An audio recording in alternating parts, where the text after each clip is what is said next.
না, বেঈমান হয়ে কবরে যাবে।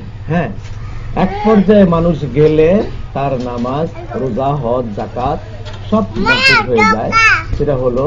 সেটা হলো ফানা ফিল্লার দরজায় যদি পৌঁছে যায়, সে যখন লোকটির দুনিয়ার টাকা পয়সা, ছেলে মেয়ে, হ্যাঁ, সহায় সম্পদ কিছুই চিনে না, খাবার তাও বুঝে না যে আমাকে খেতে হবে, খেতে জানে না, খেতে বুঝে না, মানুষ চিনে না, ছেলে মেয়ে চিনে না, টাকা চিনে না, পরনে কাপড় আছে কিনা তা সে জানে না, কাপড় খুলে পড়লে মানুষের লজ্জাবোধ হয়, ও লজ্জাবোধ ওনার নাই।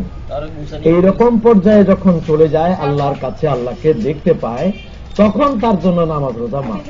তখন সে বেলায়েতে কুবরা অনেক উপরে, তখন শরীর পাক, তার পেশাব পায়খানা সবই পাক। ওই পর্যায়ে আগে যেতে হবে। ওই আবার এই মূর্খরা বলবে, তাহলে রসুলুল্লাহ পাক ছিল না, রসুলুল্লাহ অত বড় অলি ছিল না, এরা বেশি বড় হয়ে গেল। না, রসুলুল্লাহ তার থেকেও কোটি কোটি গুণ বড়, কিন্তু রসুলুল্লাহ আমাদের মডেল ছিলেন। কি করতে হবে আমাদেরকে? ওই দেখাবার জন্য রসুলুল্লাহ খাইছেন, ঘুমাইছেন, বিয়ে করছেন, নাহলে হুজুরের একটাও লাগতো না। হুজুর এক শব্দে শেষ করে দিয়েছেন, আনা লাস্তু বিমিসলিকুম, আমি তোমাদের মতো নই, তোমরা এটা মনে রাখো তোমরা ভালো করে। তাহলে হুজুর সবকিছু পারতেন, কিন্তু আমাদেরকে শিক্ষা দেওয়ার জন্য হুজুরকে খেতে হয়েছে। কিভাবে খাবা? এইভাবে। আমাদেরকে শিক্ষা দেওয়ার জন্য হুজুরকে কাপড় পরতে হয়েছে, পাগড়ি পরতে